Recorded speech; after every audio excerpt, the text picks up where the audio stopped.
Buenas noches, queridos hermanos. Grandes y ricas bendiciones sean derramadas para cada uno de ustedes. Sean cada uno bienvenido a la clase de la sangre de Cristo. Para poder empezar, les pido de manera muy especial que nos pongamos a cuentas con nuestro Señor y Dios.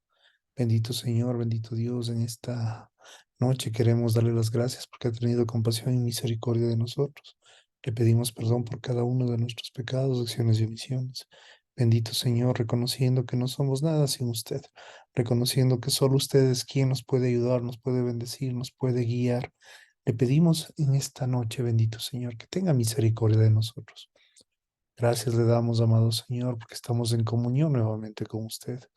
Nos hemos arrepentido y confesado de nuestros pecados y pedimos, bendito Señor, que con su poderoso Espíritu Santo sea usted el que nos guíe, que nos enseñe, que nos cuide de toda mala doctrina, que nos aleje de todo pensamiento humano. Y le pedimos a usted, Padre Todopoderoso, que tenga la bondad de derramar desde lo alto esa sabiduría, ese conocimiento puro y santo que tiene usted. También pedimos, bendito Señor, por cada uno de los miembros del grupo, bendito Señor, que usted los bendiga, los cuide y los proteja. Usted conoce sus necesidades. Tenga compasión y misericordia de nosotros, bendito Señor. Le entregamos a usted cada una de nuestro cansancio, nuestro sufrimiento, nuestras enfermedades, nuestra falta de trabajo. Le entregamos a usted todas las cosas que de una u otra manera han impedido tener una buena relación con usted y le damos las gracias, bendito Señor. Amado Dios, por aquellas personas que van a mirar o escuchar este audio, que también usted los bendiga, los cuide y los proteja. Gracias le damos en el nombre poderoso y tomado el Señor Jesús. Amén. Queridos hermanos, sean bienvenidos a esta clase número 6 con el tema que todavía seguimos de la sangre de Cristo. Hoy nos toca ver, ni un hueso será roto. Por lo general, los romanos dejaban un cuerpo clavado en la cruz hasta que la carne se pudiera. Les gustaba causar una impresión duradera. Pero de acuerdo a la ley mosaica, un cuerpo no podría permanecer en la cruz durante el sábado. Marcos 15:42, Lucas 23:54. Jesucristo, que fue crucificado en un árbol, estaba bajo la maldición de Dios de la muerte espiritual. Si se dejaba colgado en la cruz durante la noche, profanaría la tierra. Deuteronomio 21:23, Gálatas 3:13. Los judíos religiosos sin duda no querían que su víctima, a quien habían incriminado, apresurara injustamente en los tribunales, fuera dejada en la cruz y pueda profanar el sábado.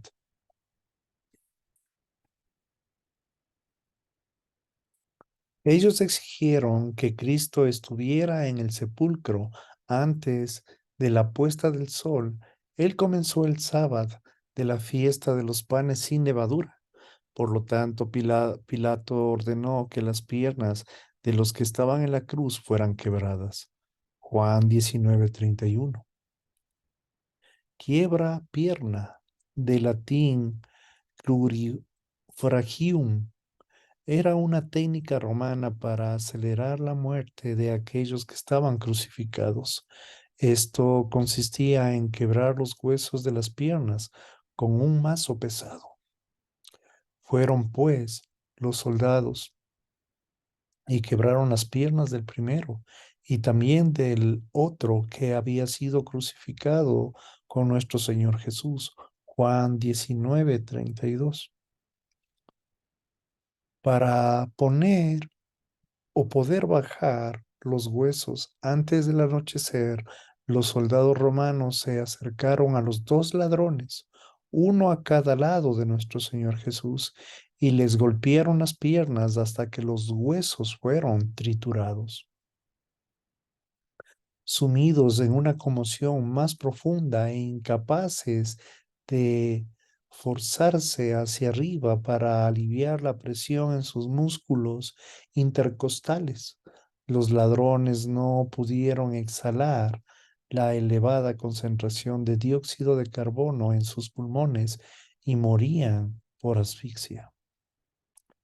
Los judíos esperaban que ocurriera lo mismo en quiebra pierna en la cruz del centro. Cuando llegaron a Jesús, como vieron que ya estaba muerto, no le quebraron las piernas. Juan 19:33. Los soldados del destacamento de ejecución de ese día, sin duda, expertos en reconocer la muerte física, vieron que él ya estaba muerto. Este testimonio concluyente de la muerte física del Señor Jesús retiró la importancia suprema e infalibilidad de la palabra de Dios, la cual él dejó como nuestro legado. El hecho de que los soldados no quebraran sus piernas fue un cumplimiento de las promesas específicas en las escrituras del Antiguo Testamento. Salmos 34:20, Juan 19:36. Pascua tras Pascua, a través de casi 15 siglos, los judíos en la obediencia de la ley habían preparado con mucho cuidado el cordero de Pascua, de tal manera que nunca se quebrara ni uno solo de sus huesos. Éxodo 12:46, Números 9:12. Cada vez que hacían el ritual, ellos estaban diciendo, en efecto, Dios cumple su palabra, Él nunca falla. Las consecuencias de la crucifixión revelaron la absoluta veracidad de Dios. A pesar de las insidiosas demandas malvadas de los judíos religiosos, a pesar de las órdenes de Poncio Pilato, a pesar de todo el ejército romano, ni un solo hueso de la verdadera Pascua, Jesucristo, fue quebrado. Dios cumple su palabra en todas las maneras y en todas las generaciones. Coágulos de sangre y suero. Pero uno de los soldados le traspasó el costado, que es la palabra del griego plerán, para una lanza. En un momento salió sangre y agua. La palabra agua viene del griego judor, del griego judor. Juan 19:34. No hubo nada accidental o incidental en cualquiera de las cosas que sucedieron a Cristo en la cruz. Cuando los soldados dejaron sus mazos, uno de ellos tomó una lanza y la arrojó al costado del Señor Jesús. Para entender por completo Juan 19:34, es necesario revisar algunos de los principios relacionados con la muerte somática. Cuando el cuerpo ha muerto tras el cese de la respiración y el movimiento cardíaco, cambios irreversibles comienzan a ocurrir a diferentes ritmos. Estos cambios incluyen enfriamiento del cuerpo, desarrollo de la rigidez muscular, la putrefacción o producción de gases, actoanálisis, descomposición de las células y de particular interés para nosotros la coagulación de la sangre y su gravitación a las partes dependientes del cuerpo. Todo lo que Jesucristo hizo y dijo en la cruz tenía un propósito. Por consiguiente, él tenía una buena razón para inclinar o empujar su cabeza hacia adelante. Juan 19:30. Era esencial que cuando él muriera físicamente, su cuerpo debía estar inclinado en una posición específica hacia adelante para cuando la lanza perforara su costado, entrara por encima del plexo solar y en el diafragma, perforando el corazón. Pero uno de los soldados le traspasó el costado, que viene de la palabra griega leruán. Con una lanza y un movimiento salió sangre y agua.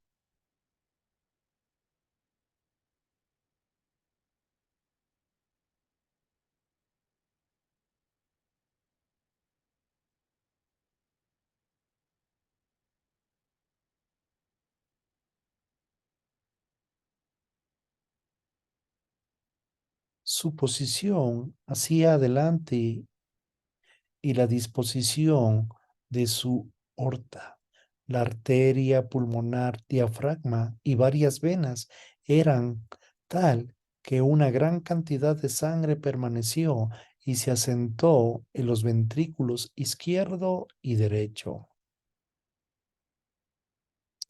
En esta posición hacia adelante la sangre se demorara y estableciera su muerte física. En el momento que cesó la acción del corazón y los pulmones, la sangre de Cristo comenzó a bajar a las partes dependientes de su cuerpo y a sus órganos internos. Aquí la sangre se coaguló y los componentes de la sangre se separaron basado en sus respectivos pesos y la influencia de la gravedad con los glóbulos rojos, coagulando en su interior y las plaquetas, los glóbulos blancos y el plasma formando una capa de color amarillo grisáceo en la parte superior. La palabra judor o agua se usa en el sentido médico para el líquido amarillo grisáceo que se separa de los coágulos en la coagulación de la sangre. Así, en lugar de sangre y agua, una traducción más precisa sería coágulos de sangre y suero. La palabra griega pleurán, traducida costado, se refiere específicamente a la cavidad torácica. Cuando la jabalina del soldado penetró hacia arriba a través de la caja torácica y en la pared torácica de Cristo sin quebrar ningún hueso, esta laceró los ventrículos derecho e izquierdo. E inmediato brotaron sangre y agua para aquellos como Juan que estaban observando la crucifixión desde la distancia. Los coágulos y el suero fluyeron del cuerpo de Cristo. Era una prueba fehaciente de la que la muerte física había ocurrido poco antes. Cuando alguien muere de inmediato por una pérdida excesiva de sangre, como la decapitación o una herida grave, o ha estado muerto durante algún tiempo, en una fase de la descomposición, los coágulos y el suero ya no están presentes. En el primer caso, la sangre sale del cuerpo como sangre roja entera. En la misma forma se ve si te cortas el dedo. En el segundo caso, la sangre no fluye en absoluto. A pesar de la prolongada tortura física durante sus juicios, los esclavos en sus manos y el sufrimiento físico en la cruz, la muerte de Jesucristo se produjo sin sangrado masivo interior o externo. Como humanidad verdadera, su cuerpo mortal funcionó como cualquier cuerpo humano normal funcionaría, aunque él sangró por su espada azotada en sus manos y pies y las espinas que fueron forzadas en el cuero cabelludo. Todas estas laceraciones e heridas punzantes no mataron a nuestro Señor. Como lo sabemos, si la hemorragia extensa hubiera sido la causa de la muerte, el resultado había sido muy poca sangre restante en el corazón. La vista misma de los coágulos de sangre y el suero brotando es prueba médica, forense, no solo de que nuestro Señor Jesús estaba físicamente muerto, sino que también que Él no desangró hasta morir. La sangre literal de Jesucristo no fue un factor en su muerte espiritual ni física. Cristo anticipó que Satanás ataría la cruz, pervirtiendo el significado de la sangre en un intento de oscurecer la importancia de su muerte espiritual sustitutiva. Si mientras aún estaba en la cruz, nuestro Señor proporcionó la prueba de que Él no murió por pérdida de sangre, sino que su sangre literal no era eficaz para la expiación sustitutiva. Las evidencias bíblicas y médicas son concluyentes. El cuerpo de Cristo impulsó hacia adelante, permaneció en la posición perfecta para la cantidad máxima de sangre se asentara en la posición dependiente del corazón, registrada para siempre en la palabra de Dios. La lanza del soldado no solo proporcionaría evidencia a todos los que precedieron la crucifixión en cuanto a la manera exacta de su muerte física, sino que también aquellos que en el futuro estudiarían este versículo. Mientras que los sacrificios de animales del Antiguo Testamento fueron diseñados para comunicar la doctrina bíblica a los judíos, para proporcionar un medio, un ritual de adoración por el cual pudieran expresar su ocupación con Cristo. Solo una forma de ritual está autorizada en el Nuevo Testamento para la era de la Iglesia: la Eucaristía o comunión. Una vez que los rituales del Antiguo Testamento fueron cumplidos por Cristo en la cruz, ya no había necesidad de sacrificio de animales. Hablando lo dicho anteriormente en los versículos 5 y 6, sacrificios, ofrendas y holocaustos, sacrificios por el pecado, no has querido, ni ellos tú has complacido. Entonces dijo: He aquí, yo he venido para hacer tu voluntad. Él quita lo primero para establecer lo segundo. Hebreos 10, 8 y 9. Dios, el Padre, abolió los sacrificios de animales para establecer a Cristo como el único sacrificio por el pecado. La Eucaristía es ahora el memorial de la persona y de la obra de nuestro Señor Jesucristo. La comunión tiene su origen en la fiesta de la Pascua de Israel, una fiesta diferente a las demás, que no era una celebración de nacionalidad como nuestras fiestas de que tenemos en cada país. El 14 de Nisan, cerca del año 1440 a.C., el surgimiento del pueblo elegido de Dios fuera de la esclavitud en Egipto fue acompañado por una ofrenda que conmemora tanto la regeneración individual como la formación de Israel como una nación cliente de Dios. Para evitar el devastador juicio divino de la 10ª plaga que llegaba a Egipto, la muerte de todos los primogénitos y el ganado, se les ordenó a los judíos sacrificar un cordero macho de 1 año sin defecto. Éxodo 12:5. Parte de la sangre del cordero debía ser pintada en los lados y en las partes superiores de las puertas por los oferentes. Éxodo 12:7. Cuando Dios veía la sangre, Él pasaba sobre esas casas y perdonaría a los primogénitos.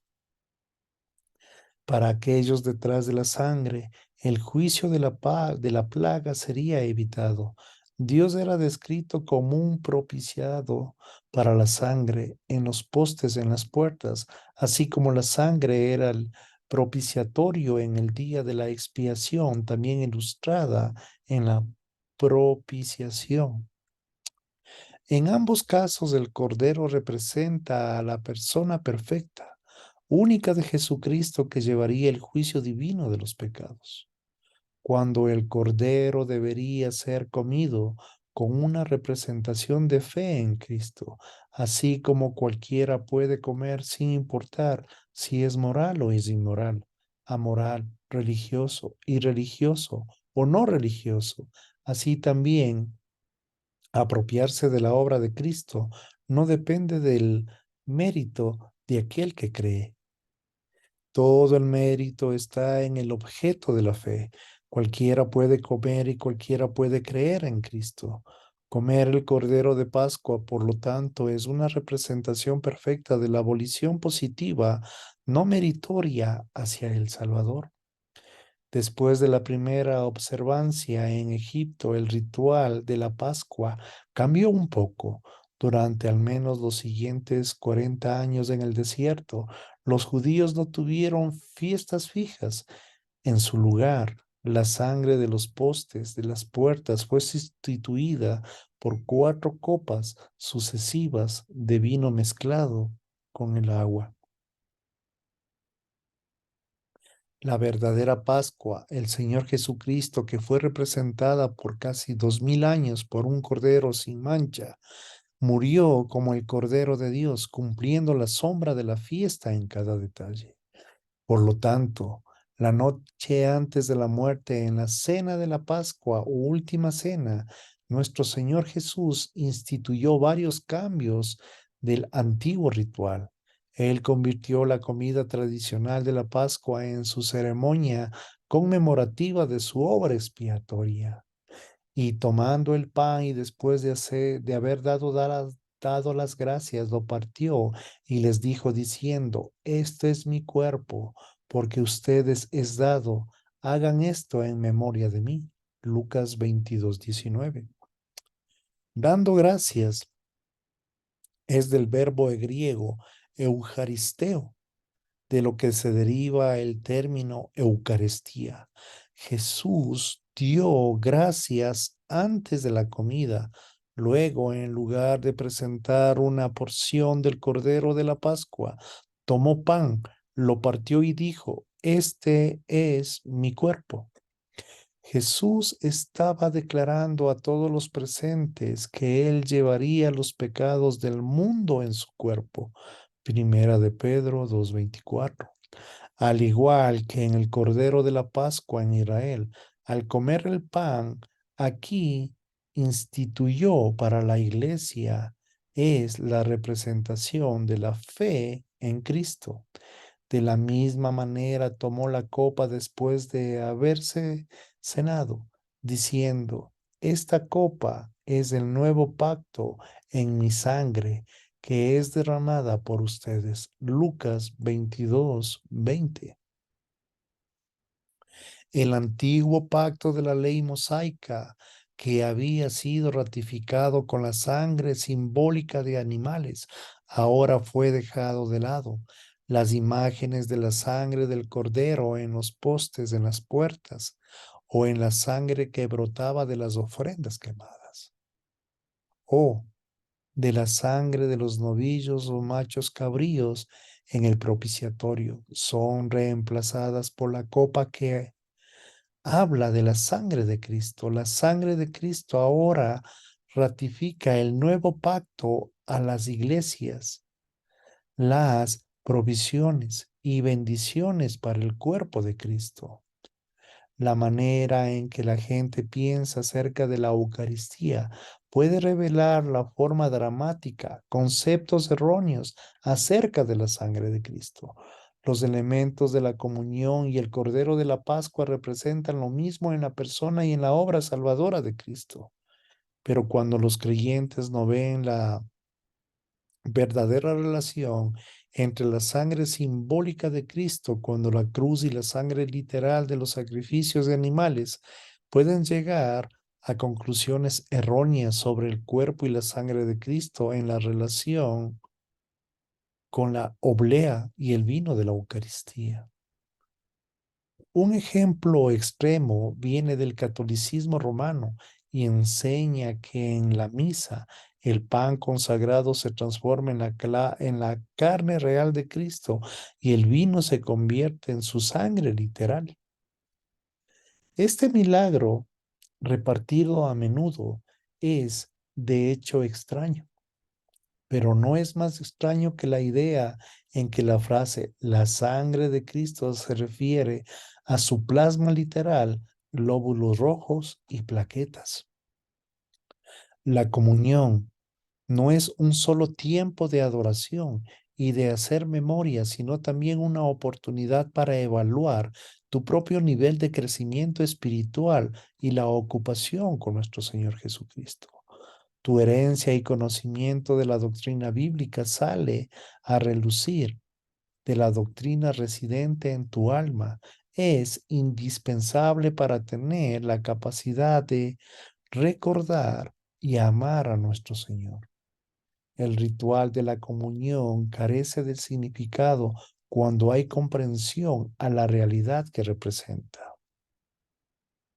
Si puedes concentrarte en el Señor sin que tu mente divague por la duración del servicio, tú estás madurando en la vida espiritual. Ningún creyente debe ser excluido de la mesa de la comunión. De hecho, a cada creyente se le ordena participar con regularidad. La membresía de la iglesia local o cualquier otra calificación al respecto no es un requisito. Para conmemorar la sangre de Cristo, una persona solo necesita ser creyente, pero antes de participar en el servicio, él debe asegurarse de estar lleno del Espíritu Santo a través de la utilización de la técnica del reencuentro con nuestro Señor Jesucristo. Primera de Corintios 11:30-31. La analogía, en resumen. En lugar de oscurecer a Cristo en el misticismo, la Biblia siempre lo releva o lo revela con claridad. Sin embargo, hay tanto emocionalismo e ignorancia acerca de esta importante área de la doctrina que deben atar en nuestro estudio en un breve resumen. Nuestro Señor murió 2 veces en la cruz. Su primera muerte se llama la sangre de Cristo, una frase que expresa el hecho de que Jesucristo es el cumplimiento de las ofrendas levíticas. Esta frase, encontrada con frecuencia, establece una analogía entre la muerte física de los animales sacrificados y la muerte espiritual de Cristo en la cruz.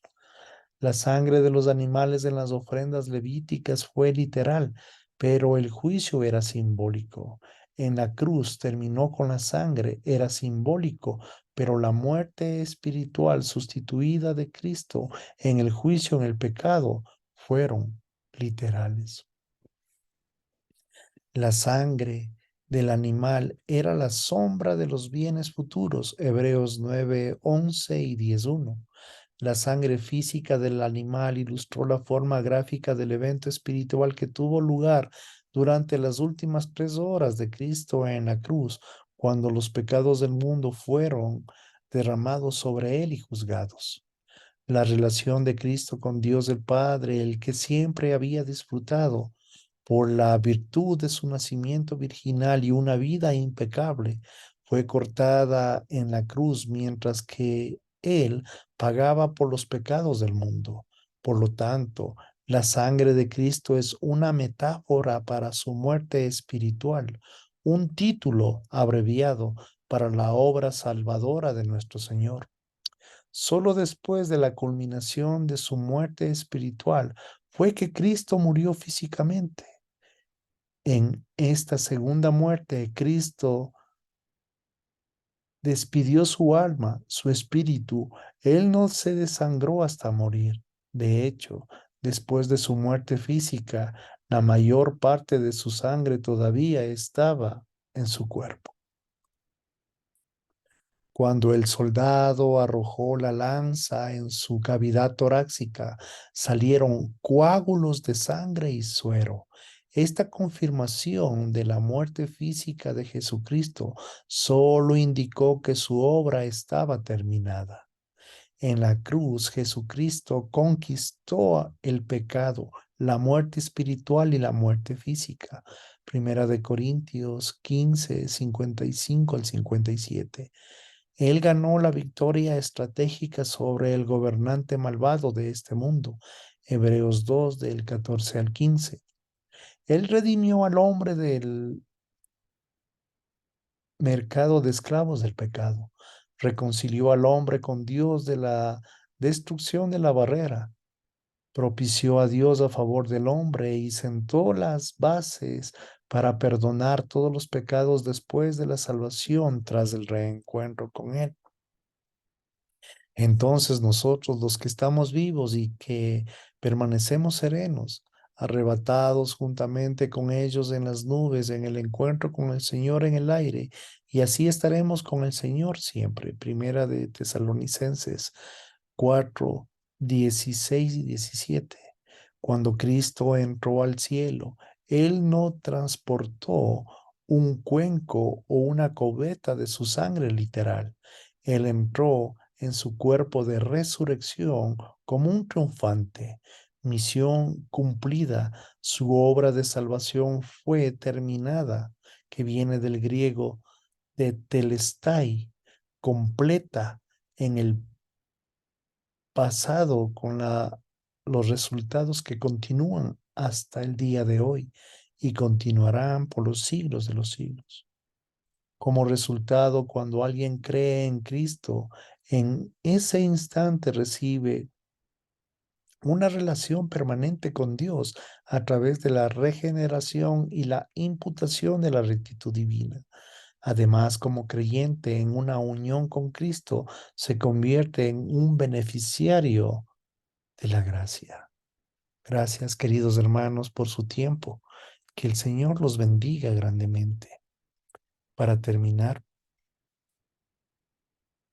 les pido de manera especial, donde usted se encuentre, cierre sus ojos por un instante. Amado Señor, le damos las gracias por este tiempo, le damos las gracias por tantas y cuantas bendiciones usted nos da. También, bendito Señor, le queremos dar las gracias porque usted, bendito Señor, nos ha dado el entendimiento, nos ha dado la comprensión, la sabiduría para poder entender este precioso mensaje de la enseñanza de la sangre de Cristo. Le pedimos, bendito Señor, que esto nos ayude en nuestro entender y en nuestro crecimiento espiritual.